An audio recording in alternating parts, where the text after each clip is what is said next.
All right, welcome back everyone to another virtual shadowing session at Hearts for Health. We're glad you could join us for another session this week. I mentioned this earlier, but for our pre-PA students, we will have quite a few PA sessions for the next upcoming weeks, and McKenna is going to start us off. So McKenna, just to give her a quick background, and she's, I'm sure, going to go through a little more background about herself, but she's a PA practicing in emergency medicine.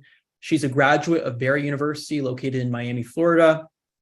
And I do have a few reminders for y'all, especially if you are new to virtual shadowing, if this is one of the first sessions you've seen on our program. We do have a Q&A at the end of each one of these sessions. So let's say you have any questions for McKenna or any of our future speakers, please do feel free to type them in the chat, really at any point in time. We will cover them at the end, but we're happy to take any questions at any point in time as we near the end.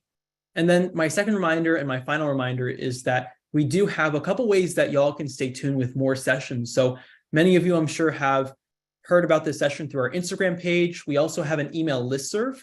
That email listserv also includes our flyers for speakers in the upcoming week, and we send that out weekly on Thursdays.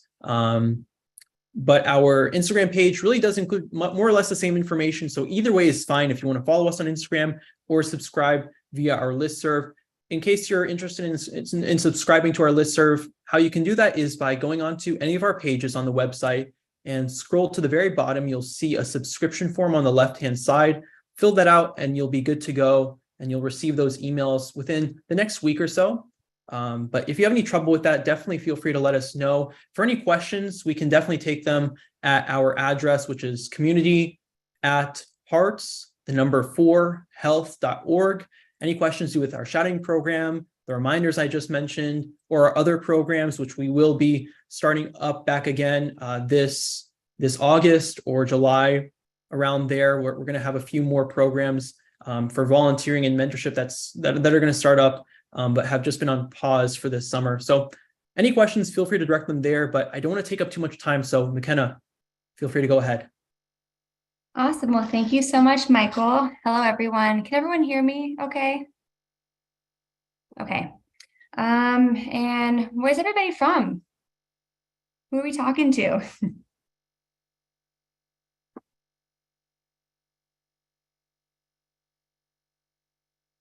I'm going to pull up the chat here quick so we can see the responses.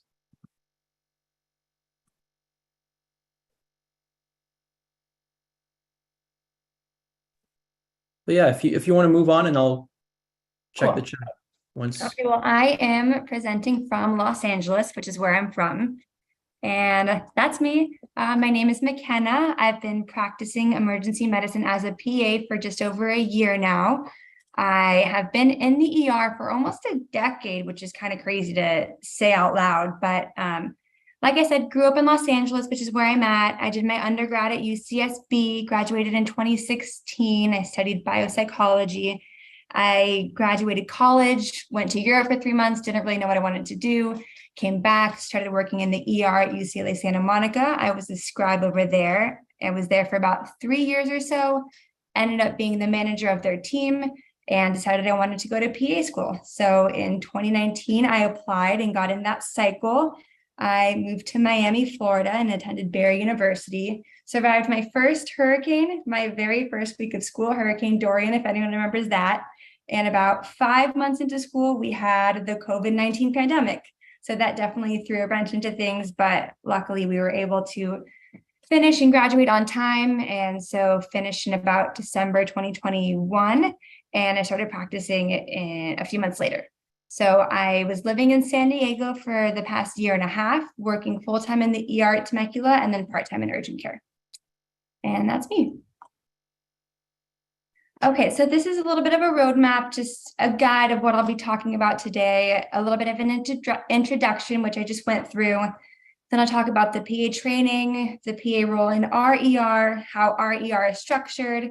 I'll talk about the APPA Academy, which is a program, a post-grad program that I did, contrast that to a PA residency. We'll go through some cases, and then we'll go through some questions.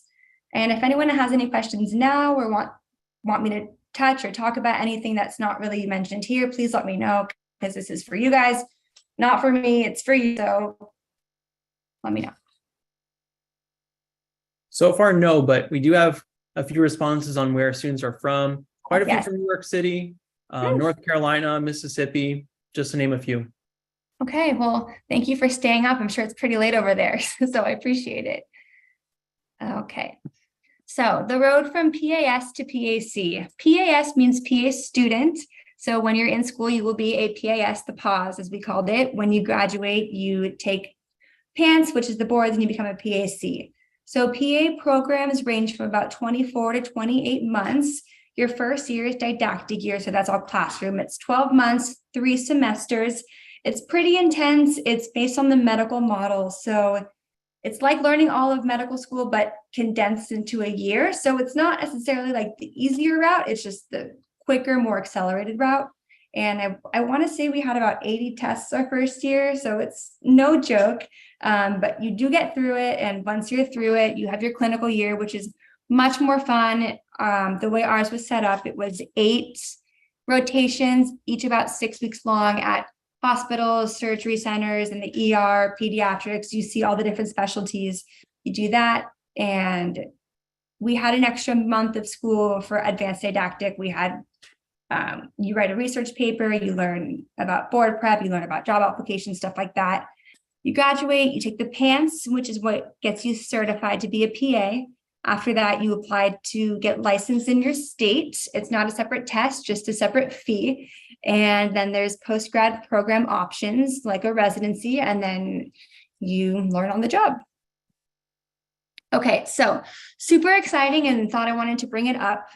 We just had a name change. If you've heard people calling physician assistants, physician associates, that's because the AAPA, which is our governing society, officially changed their name in about December 2022. So they go by physician associates, but the name hasn't caught on for every state and between every department and hospital. So I refer to myself as a PA. If somebody calls me a physician assistant, I don't correct them. If they call me a physician associate, I don't correct them either. It's a little bit confusing right now, but I think that associate makes a lot more sense, especially for what we do.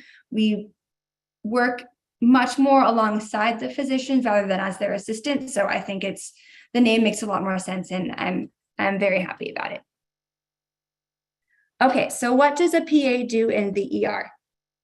So similar to how a PA works in other specialties like family medicine or pediatrics, you see your own patients, you take a detailed history, you do a physical exam, you come out of the room, you order your tests, your labs, imaging, anything that you need to order to figure out what's going on. You make diagnoses, you can prescribe medications, and you can perform various procedures, especially in the ER. Where I work, we have a treat and release policy. So we have outlined certain patients that a PA can see and discharge without the help of a supervisor. So that would be patients are given a level 1 through 5. So levels 4s and 5s, we could typically see without asking for help. Those are typically your fast track patients in other ERs. When they get to level 3s and 2s, a little bit more high acuity, if they're older or younger, usually we have to involve a supervising physician. And involving them could be a lot of different things. It could just be, hey, doc, let me ask you a quick question, or hey, I need your help in this patient. Like, I need you right by me on the bedside. So it can range, but typically they want some sort of dialogue between you and the supervising physician. Any questions so far? Yes, we do have one question. So one student asks, Nancy, she asks, with the name change, is it appropriate to put physician associate on our application, or is one better than the other? Or is it just important to be consistent regardless of which we choose?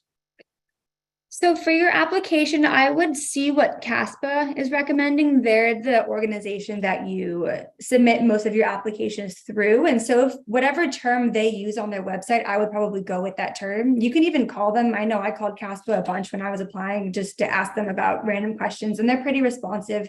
So I would probably ask them what they'd prefer.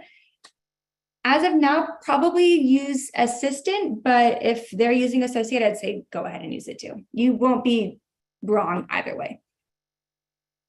Good question. And then one more before we just move on. One student asks, can you please give examples of the different levels of trauma? Or if you're going to already cover this, maybe we can save it for later in your presentation. Yeah, so like the acuity levels, like the 1 through 5. Yeah. So level 5 is I just cut my finger, or a kitten bit me at the adoption center and now I have a little cut on my finger. That would be a level 5. Typically, you're not going to order anything. It's a pretty easy disposition. You see it, it looks great, they go home.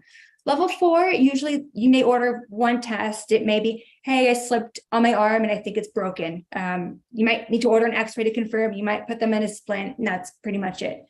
A level 3 gets a little bit more complex. Those would typically be your abdominal pains, most of your chest pains, any sort of systemic illness. Maybe if you have a kid who's really sick or really high fever and having seizures, those will be your 3s.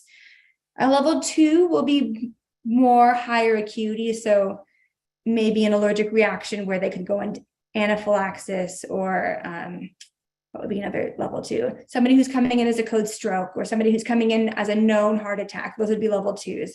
And level 1, we barely see those. They basically come in like on the stretcher. They were doing CPR in the field and they're in cardiac arrest. All right. So that's all our questions for now, but thank you so much, McKenna. Yeah. Okay. So this is where I work. This is Temecula Valley Hospital. It is a relatively new hospital. It's really nice. It was opened in 2013. We are a 21-bed ED, so pretty small. They're known for their comprehensive stroke center and a cardiac unit. So all of the crazy brain stuff, heart stuff, they will get transferred to us. We are level 2 trauma, so we can handle traumas, but typically if they're high level trauma, we'll ship them off to one of our sister hospitals. We don't have ophthalmology. We don't have pediatrics. We do not have ENT. We don't have OBGYN. So whenever we have some of those types of patients, you're on the phone with your consult, and if those patients need to be admitted, they usually get transferred because we don't have those specialists on site. Okay, so how is our ER structured? So we have triage out in the front. Patients will come in during triage. They just switched up the flow for our hospital, but right now the flow actually works a lot better. There's 2 nurses in triage. They'll get the patient's vitals, they'll check them in. The patients will then be brought into an RME room, which is a rapid medical evaluation. Once they're brought into the room, I will go see them. And after I see the patient, I'll come out of the room. And if they're sick, I'll talk to the charge nurse and I'll say, hey, this patient needs a bed, or I'll come get a supervisor and say, hey, I need you to see this patient right away. If they're not super sick, they'll go back out to the waiting room. I'll put in my orders and then I'll check on them in a little bit. We also have about 12 beds. So sometimes patients just get brought straight to the bed and I'll see them in a bed. They're typically a little bit sicker. And ED2 is our separate ER for kind of overflow when it gets super crowded. We have some hallway beds, and then we have the 8s, which are 2 more giant room, which is where they run codes. So that's if a patient's having CPR, somebody's really sick, or maybe they're trying to pop a hip back in place and they need to put them under sedation and have a bunch of specialists come down. They need space. So that's what the 8s are for. And on the right is our shift times. The ones that are highlighted are the PA shifts. So where I work, there's only 1 PA on at a time. Unfortunately, there's not any overlap. But in the morning shift, the first 2 hours of my shift, it's just me and one other doc. And then for the night shift, the last 3 hours of my shift from like 3 a.m. to 8 a.m., it's just me and another doc. So those are really fun because there's just 2 of us. And so a lot more freedom as to what you can do. And it's more of an all hands on deck kind of mentality. Any questions? Nope. Okay. Okay, so I just wanted to touch on the difference between the APPA Academy and then an ER residency. So an APPA Academy, where I went, it was required for anyone who had less than 2 years of ER experience. So I went into the ER straight out of school. And so because I had less than 2 years of experience, I was put into this program. And so in this program, your first 3 months, you have 10 shadow shifts. So you'll have 1 shadow shift for the physician, and then you're on your own, and then a shadow shift, and then maybe 2 where you're on your own. So it's kind of scattered. So you have some help, but then you're like, wait, I'm on my own. And then you get some help again, and you're like, wait, but I'm kind of thrown in here. So it's not as, they don't hold your hand the whole way, which for some people is really nice. For me as a new grad, I think I would have liked to have more shadow shifts in the beginning.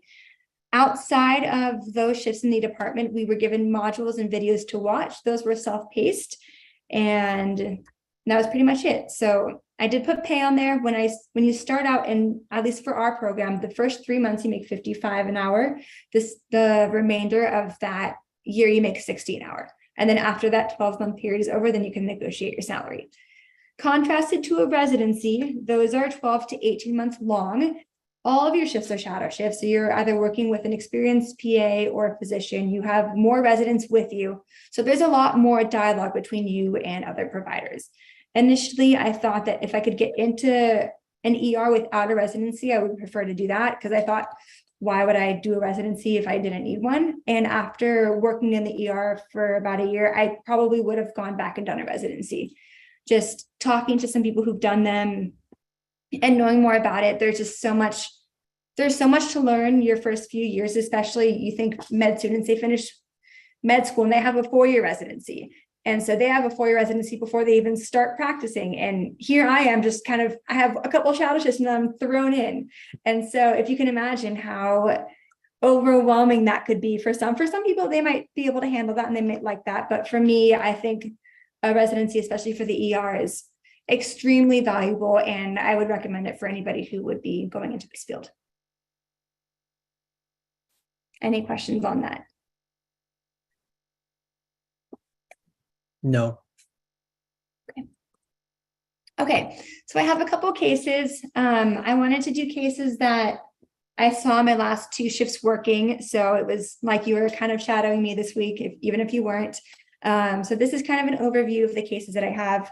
The first one's a 22-year-old female who was hungover on Sunday morning. The second, a 37-year-old male with difficulty breathing. And the ages are a little bit adjusted just for patient privacy, but pretty much the same.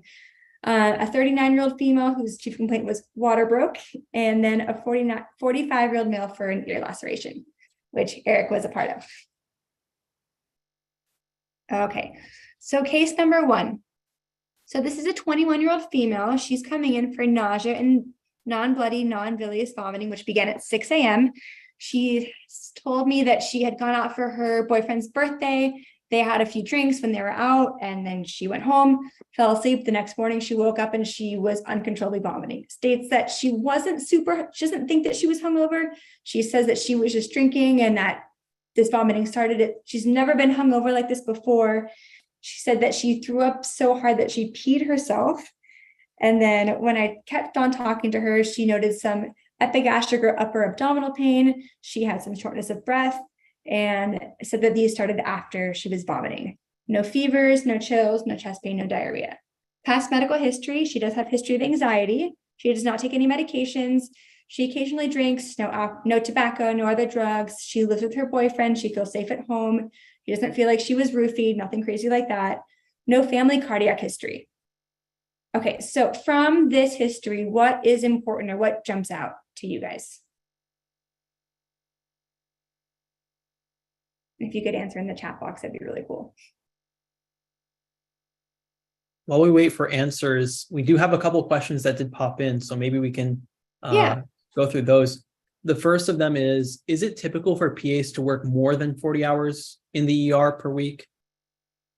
No. So when I say I was full-time, where I worked full-time was considered 10 shifts a month at minimum. So each shift was about 8 hours. So I was about 80 hours in the ER, and then probably 20 hours a month, or maybe 25 months in urgent care. So definitely not more than 40 hours. I think you would lose your mind if you spent that much time in there. As a resident, you are spending more than 40 hours in the ER for sure. But as a normal PA working, no, you won't be working that much. All right, our first answer is alcohol poisoning. We have shortness of breath with vomiting. Mm-hmm. 2 so far. We can give it maybe a little longer, and we do have a second question while we wait, and that is, as far as the difference for APPA and residencies, are APPAs offered based on location and the hospital group you're affiliated with? Yeah, so the APPA Academy that I was through the organization that hired, like the physician group that hired me for that hospital. Mm-hmm. Yeah. Okay. And so I know there are ER residencies, there's not too many of them, and there weren't any I really wanted to move back to Southern California, and there weren't as many in the locations that I wanted to live. So that was one of the reasons why I went the other route. And then one more question to tag along with that is, are APPAs just as competitive as ERPA residencies? I would say that a residency would give you better experience because I think that my diagnostic skills and my confidence with patients and my decision making may be a little bit higher just because I've had to do a lot on my own and I've had to do a lot of figuring out on my own, which is really cool. But there's a lot of value in running every case by a seasoned physician who's maybe seen this 100 times and can give you a lot more perspective and insight. So I think that in that case, a residency gives you a little bit more, but I probably put in as many hours studying on my days off that I wasn't in the ER to kind of get myself up to where a residency may have gotten me to. All right, so our answers are in. Just to recap, we have alcohol poisoning, shortness of breath with vomiting, and along with that, epigastric abdominal pain. So that's one answer from one student. We have loss of external sphincter control, and then another person who said shortness of breath after vomiting. Yeah, all of those are super important. And so this is what jumped out at me. Her age. So all females of childbearing age are pregnant until proven otherwise. What if this was like a new onset morning sickness? I don't know. And what if she's drinking? Shouldn't be drinking when you're pregnant. So that's one thing to consider. History of anxiety and shortness of breath. Is she short of breath because she's having a panic attack? Or is she short of breath because she vomited and she swallowed her vomit? Is she short of breath because she popped a lung because she was vomiting so hard? Is she short of breath because her esophagus teared because she was vomiting so hard? So it could be anything. And then, yeah, the epigastric pain, I don't think I put it on there, but that was important because the epigastrium is a really tricky area because it's where your stomach is. It's also where your pancreas is. It could also be referred pain from your heart because your heart sits right above that. So it could be a lot of different things. And so typically when you think vomiting, then abdominal pain, sorry, this is backwards. Pain, then vomiting is usually a surgical cause. Vomiting, then pain is usually medical. Not always, but that's typically a good rule of thumb. So a good history in figuring out the timing of when the pain started. Was it after the vomiting? Then you know it's more of a medical cause than a surgical cause. And yeah, the alcohol use. Is the alcohol use prevalent? Is it pertinent? Did the alcohol cause her to start throwing up? Did it cause her to have a pancreatitis? Are they not related at all? And it's just kind of clouding your vision. So these are all kind of things that run through my head when I see this patient.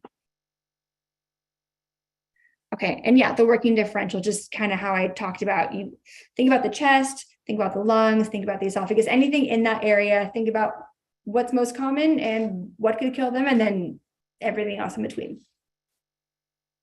So this is her exam. You walk in, she is shaking, she's crying, her makeup is all running down her face, she's still in her clothes from the night before, she's holding a vomit bag, she's throwing up. And her throw up, it's not like the normal, like cute throw up where it's like you kind of ignore it. It's like when you're under water and like someone's like scuba diving or you hear all the bubble, you're like gurgling. I don't know how to describe it, but certain people have this talent of like throwing up extremely loud. And that's what she was doing. So she didn't look great. Her blood pressure is fine. Her heart rate's a little bit high. Her respirations are a little fast and her oxygen's fine. So going through her exam, you look at her head, NC is normal cephalic, it's normal shape, there's no trauma, her mucous membranes are moist, her heart's fast, but it's regular.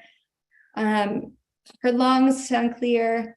A tip for when you have a patient who's really hyperventilating or struggling to breathe and can't really talk to you because they're so freaked out, just put your stethoscope on their back and tell them to take nice, slow, deep breaths. And that sometimes can distract them and they'll start taking really slow, deep breaths. And sometimes that will calm them down too. But moving on to the belly, you press on her belly, it's soft, it's not tender. You really press in the epigastric region. You press in the right upper quadrant where her gallbladder is, that's the Murphy sign. That's not tender. You go a little bit lower to the right lower quadrant, that's McBurney's. That's not tender. You knock on her back to look at her kidneys, that's not tender too. So what jumps out to you guys from this exam?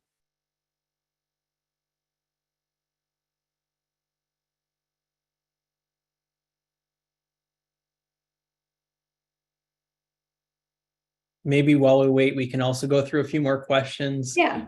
So I wanted to ask, did you consider any other routes outside of being a PA, like nurse practicing, being a CRNA? Did that cross your mind? I thought about nurse practitioner a little bit. I knew I wanted to be a clinician. And so when I thought about nurse practitioner, it was more in the realm of if I, didn't go to PA school, what could get me to essentially the same spot? Because at the end of the day, nurse practitioners and PAs can do a lot of the same things. It's just a completely different route. And so that was the reason I was considering nurse practitioner, but I didn't want to go to nursing school. And so that was the reason I moved towards the PA path, because PA school is based more on the medical model. So it's more similar to med school versus nurse practitioner school is you become a nurse. So you learn all of the patient care and the bedside tasks. And then you have 1 year of nurse practitioner school on top of that. So I wanted my schooling to be all more of the clinical thinking and reasoning versus patient care, and then adding that on top. All right. Well, we do have quite a few answers that popped into the chat. So we have actively vomiting. 2 students said that. Well, 3 students actually said that. We have high heart rate, another elevated heart rate, and that student added on with associated epigastric pain. Yeah, good. Yeah, I don't like that she's throwing up. I definitely want to get that to stop, because she's obviously in a lot of distress and she's crying. I see that her heart rate's high, but I'm a little bit more reassured that she's anxious and crying, because sometimes when you cry, your heart rate goes up. So I'm curious to see what that heart rate will do once we calm her down a little bit. Another reason her heart rate could be high is if she's dehydrated, if she's thrown up so much that she's just so fluid down and she's compensating and her heart rate's up. Is she so dehydrated that she caused herself to have an acute kidney injury? There's so many things that could cause that heart rate to go up. What jumps out at me for this exam is that she's not tender. So that's really reassuring to me. I pushed really hard. I don't feel her pain. And the reason I'm concerned about that is, do I need to get abdominal imaging or not? And so usually if someone has abdominal pain, but I press and they're not tender, I may start with labs. I may not start with anything and try to control their symptoms and then reevaluate. So yeah, vitals are vital. Definitely the heart rate, definitely the respirations. I don't love those. The abdominal exam is essentially normal. Her cardiac exam, besides for a high heart rate, is normal, and her respirations are clear. So those are all very reassuring signs. And so what do? Who would get labs on this patient? Who would get imaging? Who would get a chest x-ray? Who would ultrasound that area? Who would do a urine screen who would test to see if she had drugs in her system? Who wants to know her alcohol level? Who would get an EKG? How do you know how much to do? Who thinks she's just hungover?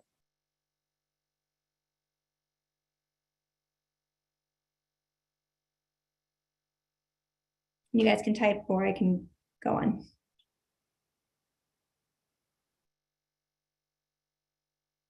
We don't have any responses yet. Oh, wait, okay. We do have one that came in urine screen. Okay.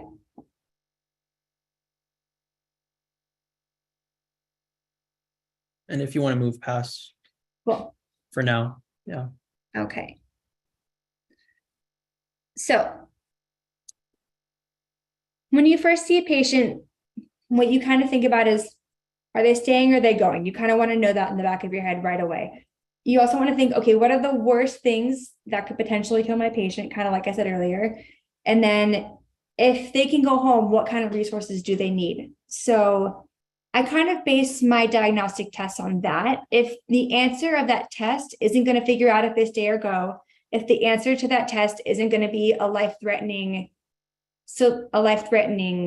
clue as to what's going on, then I usually don't get it. So in terms of an alcohol level or a urine drug screen, I think in my first few months practicing, I would have gotten that, but we know she was drinking last night. So probably it's probably going to be high.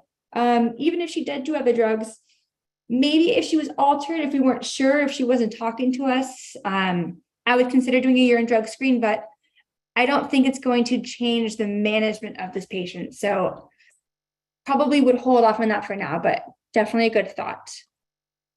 So kind of like I said earlier, vomiting, epigastric pain, and shortness of breath. Don't love those together. So kind of going through the differential, which I mentioned before, heart attack dissection, which is where your aorta kind of separates from itself, respiratory pneumothorax, did she pop a lung, Boerhaave, which is when your esophagus tears because you've had so much forceful vomiting. Is that why she has pain? Pancreatitis, did she drink so much that her pancreas is inflamed? Cholecystitis, does she have gallstones? And electrolyte abnormalities. So has she thrown up so much that her electrolytes are out of whack?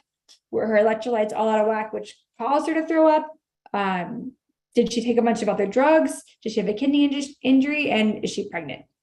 So initially for her, I was going to order an EKG and give her some fluids and treat her symptoms.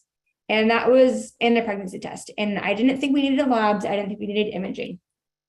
And then the physician that I was working with came over to me. He saw this patient, he saw her vitals. He heard how hard she was throwing up. And he pulled me aside and said, hey, I really think you should get labs on her. I think you should check a lipase, check her electrolytes, all that stuff. And, I kind of stop and you think, okay, do I listen to my supervising physician?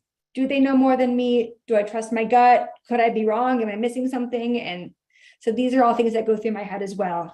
And at the end of the day, if it won't harm my patient and if it's reasonable, I'll usually go ahead and order it, especially because yes, I'm confident in what my gut tells me, but I also don't want to be, too confident into where somebody could get hurt or injured. So I was like, of course, let's order some labs. Let's see what comes back. So that's kind of what happened for this patient. So we threw on a lipase up, checks her pancreas, threw in a pregnancy test, CBC, CMP, and an EKG. And then for medications, we gave her Halidol, which is an antipsychotic. It works really well for anxiety and for nausea. Ondansetron, known as Zofran, also good for nausea. And we gave her a liter of fluids. Anyone have any questions on that? No questions. Okay, so here are the results. Her EKG was normal, did not show that she was having a heart attack. I was really concerned about her QT interval, which is your Q wave is, I'm not sure if you can see my pointer. Your Q wave is just before the big spiky guy and the T wave is the curve afterwards. If that gets prolonged, you are at risk of going into a really dangerous heart rhythm. So alcohol can lengthen the QT interval. And then also the medications that we give, like Halidol and Zofran, those can also lengthen the QT interval as well. And vomiting can lengthen it. So I wanted to check to see where she was at before we gave her these medications that could increase it even longer. But thankfully her QT was normal and we proceeded with the medications that we gave. Okay, and so her labs came back and thankfully for her, everything was normal. Her CBC, she did not have a white count, no anemia, her electrolytes were perfect, no kidney injury, her liver enzymes were surprisingly normal, her pregnancy was negative. We watched her for a couple hours, she stopped vomiting, she was no longer nauseous, her pain went away. And so this was my reassessment on her. Whenever you have a patient before they go home, it's really, really important to reassess them, see if they're better. If they're not better, ask yourself, why not? Maybe you broaden your differential. Anybody who comes in with belly pain, press on their belly again, make sure it didn't get worse and that they're still not tender. Repeat their vital signs, and you can see that her vital signs look a lot better. And so diagnosis, nausea and vomiting, recent alcohol use, disposition home, told her to stop drinking, follow up with her PCP, and to return if she got worse. So any questions on that? So we did have one quick question on the abbreviations for labs on your earlier slide. So if you wouldn't mind just kind of going through what those abbreviations mean and what you can get from a CBC or a CMP. Yeah, so a CBC is looks at your blood count. So you'll get your white blood cells, your red blood cells, your platelets. You can see your hemoglobin level. You can look for anemia, signs of infections, so that. CMP is your comprehensive metabolic panel. That'll give you 10 different substances. So it looks at your kidney function. It'll look at your renal function with your creatinine and your BUN. You will look at your liver enzymes. You'll have your AST, your ALT, and it'll give you your electrolytes like your sodium, your potassium, your CO2, your, I think that's, and your chloride. And that is all the questions we have for now. Thank you. All right, so not a super exciting one, but just wanted to kind of walk you through what it's kind of like for a patient. It could go on one or two ways. Common things being common: she drank too much, she's hungover, and she threw herself into a panic attack. That's the most common, but you also have to think about what's the worst thing. And I think what ticked us off to think a little bit more on the more severe side, which how much she was vomiting and her vital signs. If she came in and she wasn't really vomiting that much and her vital signs are perfect, I probably wouldn't have ordered as many tests on her. So it can be very patient specific. Okay. And then the last thing, patients lie. So whatever they tell you in terms of what they drink, usually double it. So if she had 6 margs, I'd probably guess it was around 12. Okay. Case number 2. So this is a 39-year-old autistic male. He's nonverbal, history of seizures. His parents brought him in because he woke up this morning, was breathing fast, and it did not sound normal. Parents are very concerned. They say that he had a cough yesterday and he feels hot. His energy's a little low. He's pretty tired. Otherwise, he's not acting more altered than his normal. His sister's been sick with upper respiratory symptoms. He was hospitalized last week for his seizures. They did a lot of testing on him. He was there for 5 days. And other than that, he is fully vaccinated. He got his flu and COVID shot this year. So what jumps out to you guys about this history?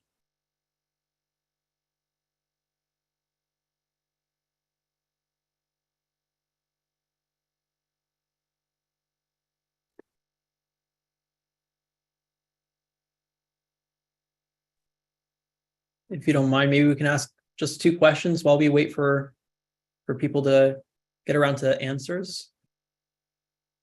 Yeah. All right. So the first being, you mentioned your call schedule, right? As a PA in the ER. What does work-life balance look like for you, or what do work-life balance options look like for you as a PA? Could you work part-time? And if so, to what extent?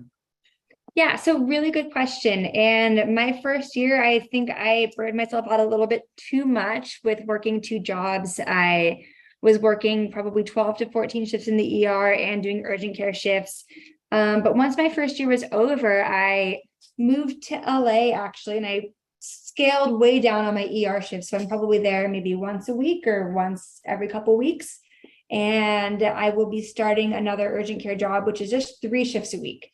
So it can be very, very flexible. My first year, they kind of had a requirement of how many shifts I needed to work, and it's the same as a residency. But after that, it's pretty flexible, and you can kind of go into any other specialty. So say I wanted to take a break from the ER altogether and go into dermatology or cardiology, I could do that. So if one specific situation, work-life balance, isn't working for you, you can switch without going back to school, which is really awesome. We got a couple responses that rolled in. Difficulty breathing, we saw that twice. Mm-hmm. Possible upper respiratory infection from cough. Mm-hmm. And one student added a question to ask what medications he's taking for his seizure disorder. Yeah, really good question. I don't remember off the top of my head, but that was very important later on. So I'm glad that that person asked that question. Okay, so this is what jumped out at me. Cough and fever. So you're definitely thinking infection there. He's not altered from baseline. So when people are nonverbal, they don't talk or they have autism, it's really difficult to know what their normal is. And so, yes, they could have a cough, but if someone has a fever and is altered, could they have meningitis? Could they have a brain infection? He has seizures. Could his seizures be normal, or could his seizures be as a result of some underlying brain infection? So that makes it a little bit more difficult to kind of parse through, what's going on. His recent hospitalization, that puts him at risk for a lot of types of infections that you wouldn't really get in the community. There's a lot of different antibiotic resistant bacteria that you get just from being in the hospital. And he's vaccinated. Thank goodness. So you're not as worried about COVID or flu. Okay, so here's his exam. His heart rate's 125, so normal is 60 to 100, so that's high. His temperature is 102.5. Respirations are 30, normal's up to 20. His blood pressure is 100/80, but he weighs 200 pounds. So that's a pretty low blood pressure for somebody that weight. So that's also concerning to me. This patient is awake. He responds, but he's slow, doesn't talk. But if I say open your eyes, he does open his eyes. I try to look in the back of his throat, but he has a really big tongue. And whenever I put the tongue depressor, he just kept biting it and wouldn't understand that I was saying, please don't bite it. And I didn't really know what could be cooking down there. So I didn't want to press too hard for now. And so I kind of left that as it was. His pupils were reactive and round. Cardiac exam, fast rate, but regular. He's breathing fast. He has good pulses. He has some scattered wheezing in his lungs. I press on his belly. It's soft. I pay really close attention to his face because he can't tell me what hurts. But if you press and you kind of see somebody like wince and move around, then you can suspect that they may be tender. But for him, he did not change his facial expression. So I'm going with non-tender for now. And no obvious rashes on the skin. So what jumps out to you guys from this exam?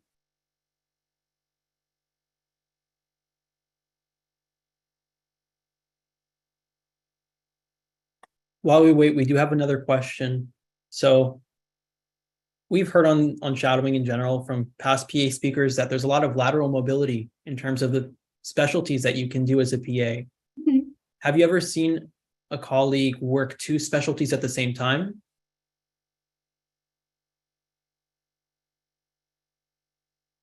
I remember when I was shadowing a dermatology PA, she also did family medicine. So she would do dermatology 4 days a week and she would do family medicine once a week.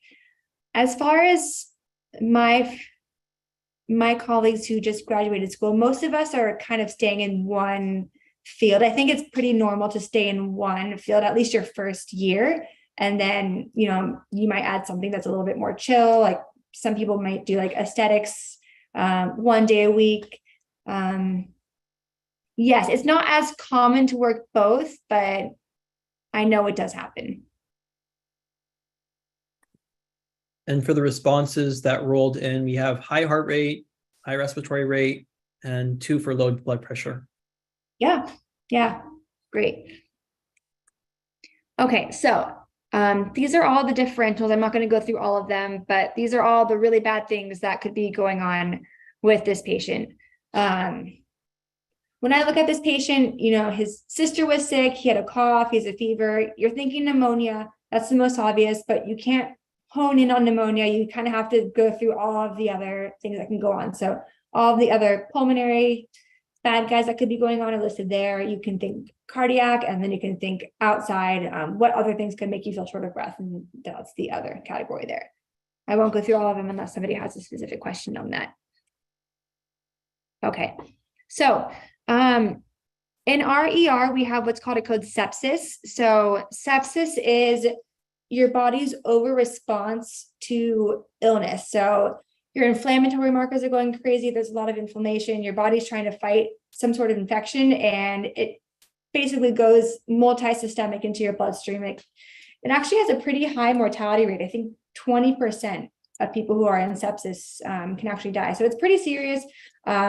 We activate code sepsis a lot of the times based on vitals. So they may not actually be septic, but we'll activate it anyway. But this patient definitely qualified. And so what that means for us is, as I'm taking my history, the nurses are running in, they're trying to start a line, they're getting an EKG, they're drawing up labs, they're putting him on the monitor, we're watching his respirations, we're watching his heart rate, we're putting him on the pulse ox, we're kind of doing this all in real time. So as I'm doing the history, all of this stuff around me is happening. And my supervising doc is kind of like sitting in the documentation room, kind of hovering over me and being like, is everything okay over there? And so that's kind of the scene for this sort of patient. So most obvious, respiratory, but you need to find the source. And with patients who can't talk, it's really important that you think outside the box. So So his relevant labs showed that he had an elevated white count, which shows that inflammation, infection, usually infection. His sodium was 120, so that's pretty low, a lot lower than we'd like. So I know somebody asked earlier in the beginning what seizure medicines he was on. That could be something that could affect the sodium. Unfortunately, we did not have a baseline to compare it to, so we went with probably a new onset hyponatremia. His lactic acid was 3.3. That's a measure of decreased tissue perfusion. So that's also something that can happen in sepsis, not great. And then his chest x-ray showed a right lower lobe infiltrate. And so this wasn't his, but this was a Google chest x-ray of someone's right lower lobe pneumonia. The one on your left is what his chest x-ray looked like. It's basically that big fluffy thing. And then on the right side of the screen is a normal to compare it to. There is not a lot of fluffy stuff there. And I think the one on the right is probably a female. So that's also a key difference, but irrelevant. Okay, so diagnosis, pneumonia and sepsis. And so as I talked about earlier, that's the definition of sepsis. And just a quick pathophys on pneumonia. It's an infection of the lung tissue.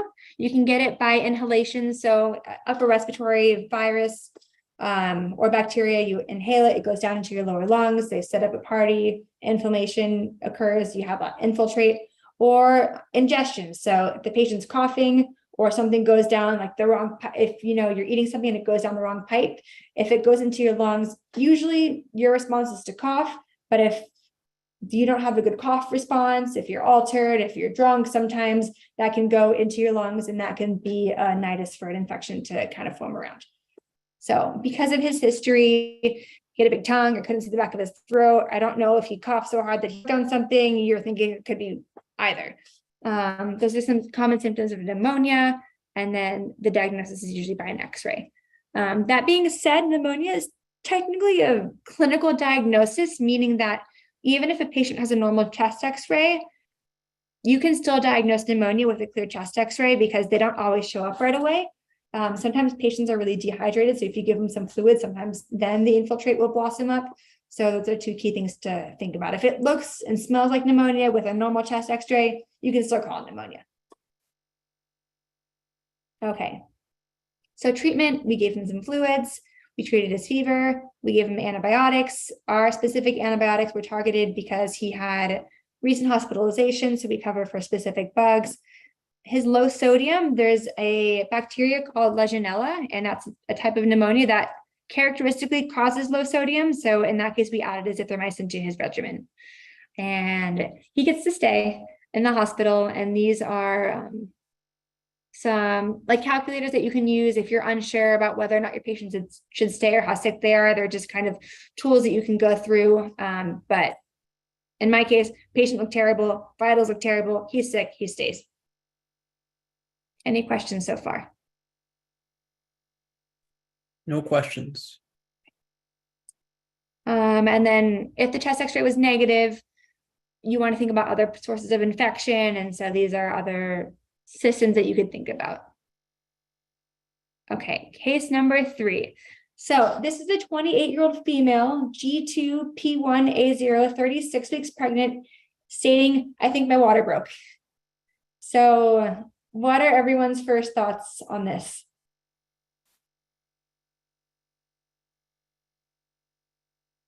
Well, I can tell you my first thought. It was, oh shoot, is this patient about to deliver? Does anyone in here know how to deliver? We don't have OB on site. Is she stable? What does she look like? Am I going to transfer her? Was it actually her water breaking? So these are all kind of things that run through my head right before I see the patient. So you go in there. I talked to her a little bit more, and she said that she had a gush of fluid that happened 3 days ago. So her water broke 3 days ago. And I was like, why did you wait so long to come to the ER if your water broke 3 days ago? But I guess she had contractions at that time. They were about 10 minutes apart and they gradually lengthened. So she didn't think much of it. She had some leaking of fluid throughout the past 3 days, but this morning it got worse and that brought her here.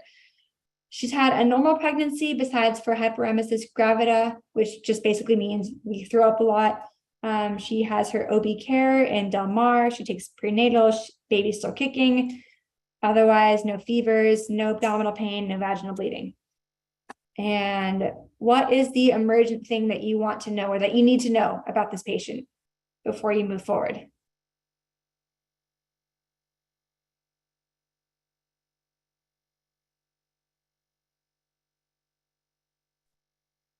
Haven't received any comments about it yet, but a couple responses say do ultrasound. Great. Mm-hmm. And check for dilation. Mm-hmm. And then in terms of what they need to know, that's emergent. A student said Perel heart rate or heart sounds, if they're present, strep test, blood pressure, any active contractions. Yeah, these are all great. Yeah, I would say yes to all of those. The emergent thing I wanted to know is she about to deliver? That's the one thing I need to know, because we don't have OB. So no matter what, she needs to be seen by OBGYN ASAP, because if you have leaking fluid, that can mean a lot of different things. You need to be monitored. You could have infection, but you can't transfer a patient if they're in active labor. So that's the one thing that you need to know. Is this patient about to deliver? So that's the first thing that I did was a vaginal exam. So really quickly, here's the differential for a pregnant patient with loss of fluid. Worst first, she's in labor, her water just broke. Next is she's in labor. Next is premature rupture of membrane. So your water broke, but you're not laboring yet. Next, could it just be vaginal discharge? Could it be an STI? Could she have PV? The next one, did she pee herself? When you're pregnant, you may have loss of your bladder. And could she just be sweating a lot? Because that can make you feel like you have a lot of leaky fluid down there too. Obviously, we don't think about that first, but that's probably one of the most common reasons that you'll feel water down there. So this was her exam. Those are her vitals. I walk in there and she actually looks really calm. So that's reassuring to me. She's not in any distress. Her skin, there's no rashes. Heart-lung exam is normal. She has a gravid abdomen. Otherwise, it's not tender. Her GU exam, there's no vaginal lesions. You do a sterile exam. I see some discharge in the canal. There's no cord prolapse. The cervix has mild effacement, but it's not dilated. And the Doppler ultrasound, her fetal heart tones are 146. So what's important about her exam?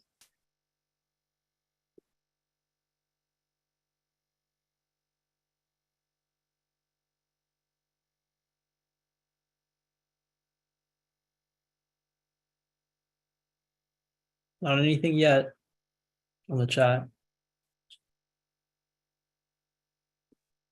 Okay, so her vitals are normal. That's very reassuring. There's no baby. Before I did my speculum exam, I kind of poked my fingers in there to make sure there was no like head crowning there, because you don't want to shove anything in that could, I don't know, poke a new baby's head. That wouldn't be great. I don't think mom would like that. Her cervix was not dilated.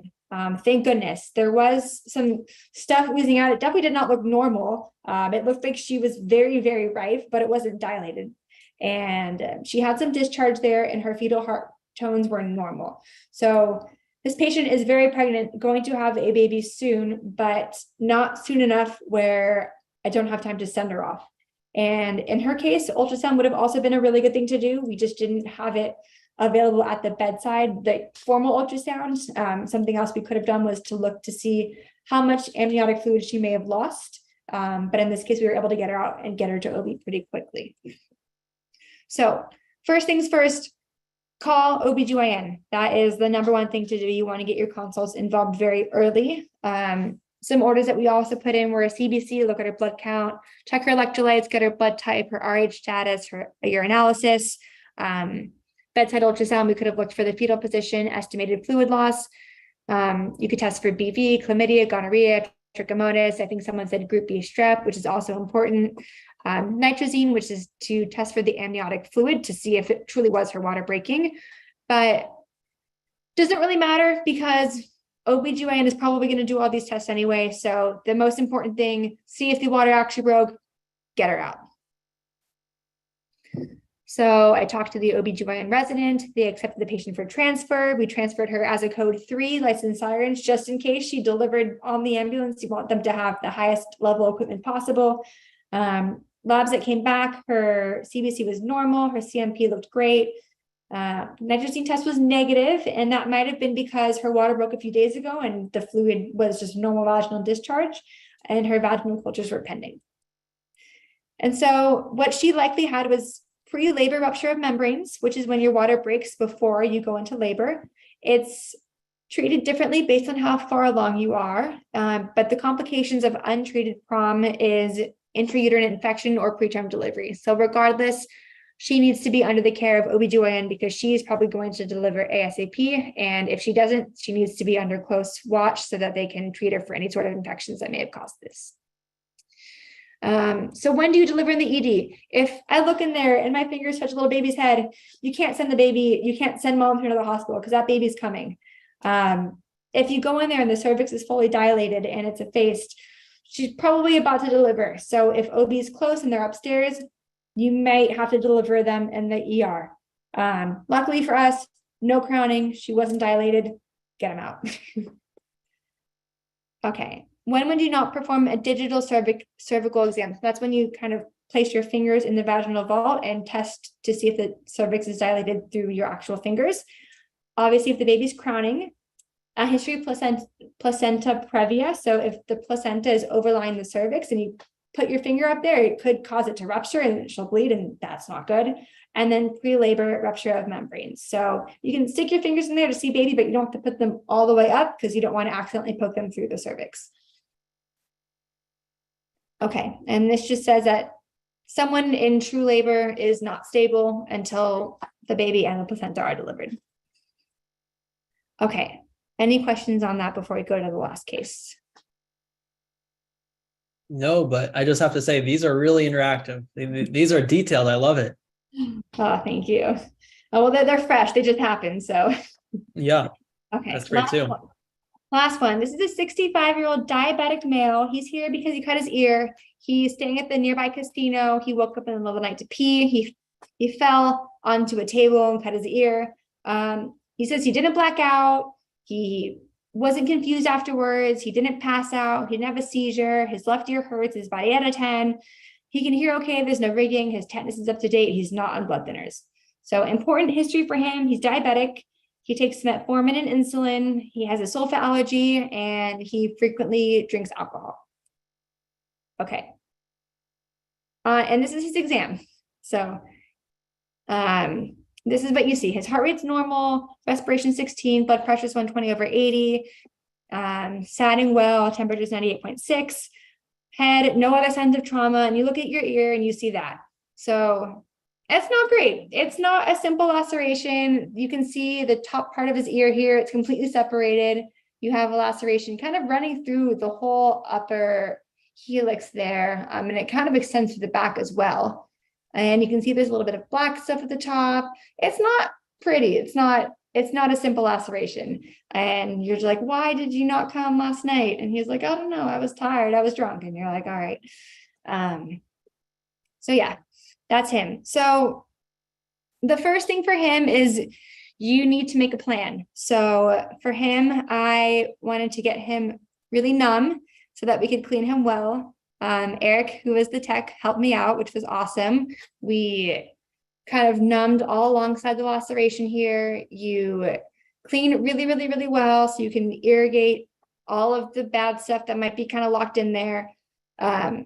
You see like the yellow dotted lines, that was like the area of black stuff. That was probably dead tissue. So I actually snipped that off with scissors before I repaired it, because if you don't take that part out, it could just be a nidus for infection. And then, so you see the number 1, that's the part that I closed first. And you want to close the part that looks the worst, or the part that's like the most separated. You want to get that together first. So that's how I chose that part. And then you can see number 2, I did that part there. And then I kind of tacked along the back and tacked along the front. And that's what it looked like. And so typically I don't give patients antibiotics, especially for simple lax, but because he had diabetes and because he was a little bit older, I felt that antibiotics may not be the worst in his case. And We treated his pain with Motrin and Tylenol, told him to come back in 2 days for a wound check, take the sutures out in 7 days, gave him some education, told him to keep it covered, told him it's probably going to look messed up. Most of your ear is dead. It's hard to, sew through cartilage. And he was understanding of that, and told him to come back for any signs of fever or infection. And that was it. Well, first of all, thank you so much, McKenna. Like I said, this was such an interactive session. I really loved it. And I'm sure a lot of the students listening in can really say the same, if not more. So thank you so much, first of all. It was helpful. I had a lecture in PA school with one of our professors, did an interactive lesson like that. And I remember it was so much easier to pay attention. So I wanted to do that, for you guys. So, but yeah, please ask me questions, because that's why I'm doing this. I'm not doing this for me. So please ask away. 100%. So we have quite a few in the chat. I'm going to go in the order that we received them. The first one being, what did you do as your patient care experience back when you were applying for PA school? So good question. The majority of my experience was as an ER scribe. And I know a lot of schools don't count that as like clinical experience because you're not touching the patient. And so I tailored my applications to schools that did take scribing as patient care experience. I also got my EMT, and I did some volunteer work. So I did, I think it was called MedLife, where I went to Peru and did a volunteer and worked with patients there. So that was a whole week where I got hours from, and then I put my EMT hours on there as well. Our next question is, can you go over how each of these cases, or just one of these cases, would have been triaged, how you would go about triage for each? Yeah, so I am not out in triage, but say it's different for every patient. But the patient who came in as water broke, she was brought straight back to a bed. And so she goes into triage, which is the outside waiting room. They take her initial history and her vital signs, and then they wheel her straight back into a bed. And so I met the patient as she's in bed with the nurses as they're drawing blood and doing everything. The patient with the ear laceration, they would get checked in the front, they get triaged, they take their vitals, and then once there's a room available, they'll take them to like a rapid medical room, like a medical assessment room. I'll meet the patient, and then the patient will go back into the waiting room. And then once I have time, and the numbing medicine is ordered, I'll find a spot to bring that patient back and then repair the ear. And then to go along with the first question that we asked, Asuna asks, what do you recommend is the best way to get patient care experience? Honestly, it depends on what you want to do. So if you're interested in working in the ER, I would try to get your experience in an ER. If you're interested in pediatrics, I would try to get your experience in pediatrics. I think it depends on what's interesting to you, and what you're going to enjoy doing. I'd also recommend trying to do some patient care hours where you can interact with a lot of different professions. So for me, I didn't have as much interactions with other PAs, which I think would have been really nice to have, but I work with a lot of physicians in the ER, so I kind of got to learn how they think. But I would give yourself as much exposure as possible so you can ask more people questions and see all the different aspects of healthcare. And also, what are your thoughts on taking a master's like a MPH or MBA during a gap year? How beneficial do you think that would be for PA school? I think it's awesome if you want to go into some sort of it depends on what your goals are. I don't think it necessarily will make PA school any easier. But there were, I think, 1 or 2 people in my class who did a master in public health, and I think they wanted to end up going into hospital administration or working with like projects, and I don't know what they wanted to be honest, but I think it depends on what you want to do. In terms of just for being a PA, I don't think it's absolutely necessary, but if you wanted to go into administration or something like that, or public policy, it's probably very helpful. Yeah, very dependent on your career path there. Yeah. Another question is, what drew you to the ER instead of urgent care? Good question. So I do both. I love the ER just because there's so much going on. And I tell people it's like Vegas, like the lights are always on, like your adrenaline's pumping. Like I kind of have that personality where my brain goes a million miles a minute and I like the chaos and I like that. And that kind of helps keep me, I don't know, helps keep me entertained, to be honest. I get bored pretty easily. So I just like that environment better.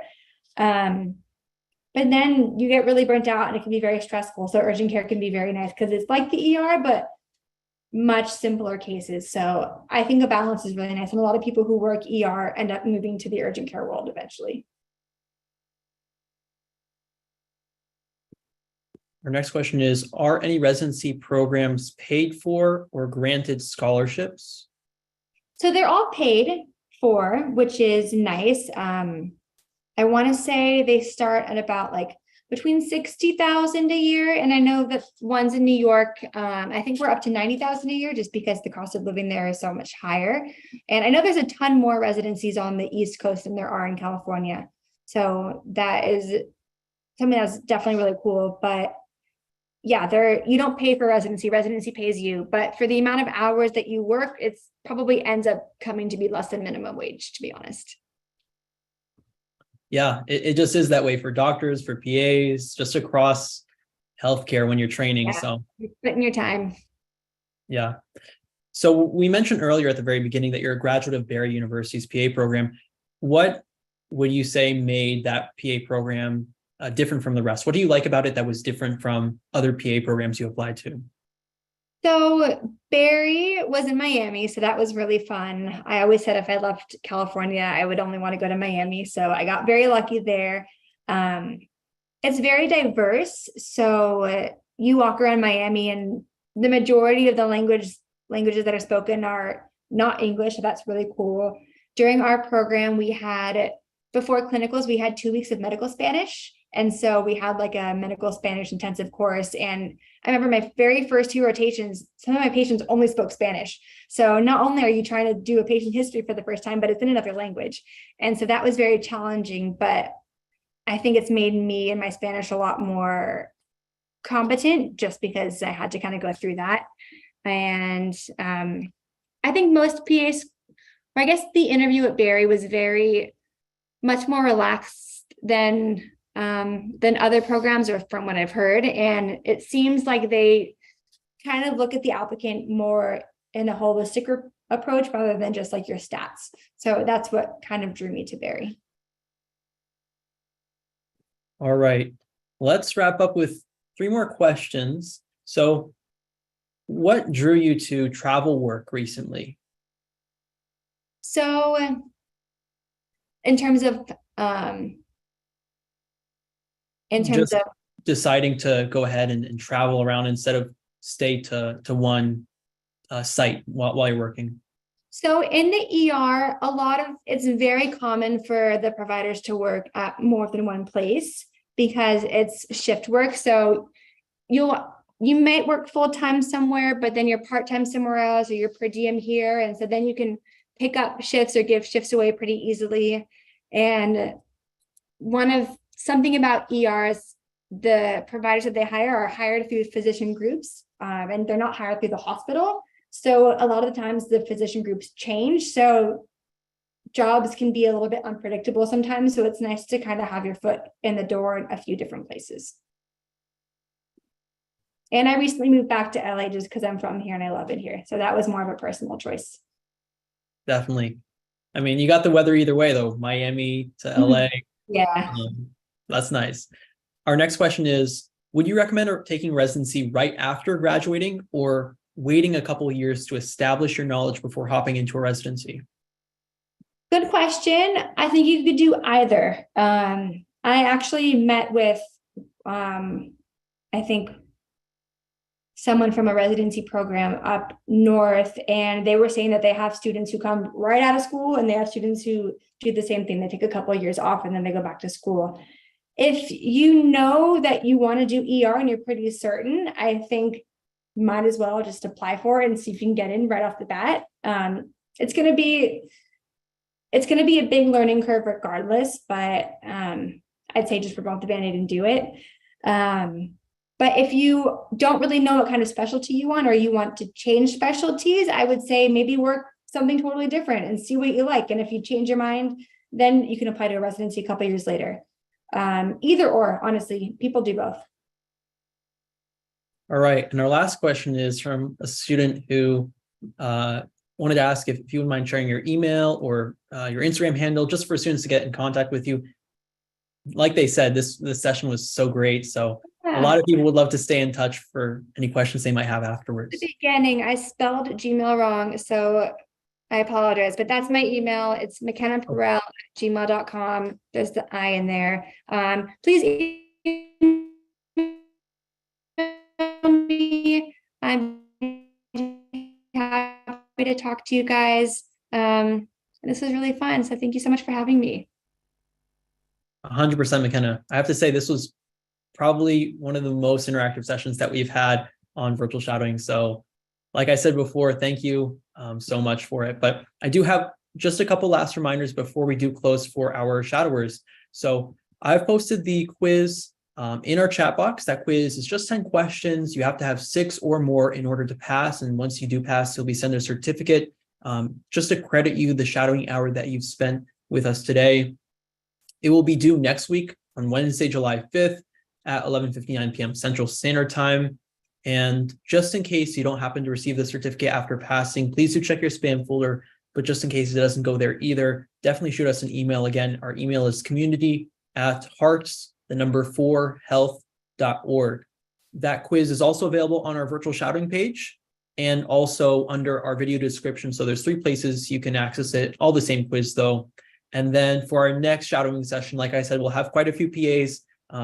We're going to be joined by Saif. He is a PA who also works in emergency medicine. We'll be joining him on Monday, July 3rd at 7 p.m. Central. And we'll have another session that following week on Thursday, also with another PA. So a lot of PAs coming up for shadowing. And like McKenna said, feel free to reach out to her. Her Gmail is there. Would you also like to share your Instagram handle in case anyone would like to give you a follow or? Sure. It's just my name, McKenna Perel. So. All right. Perfect.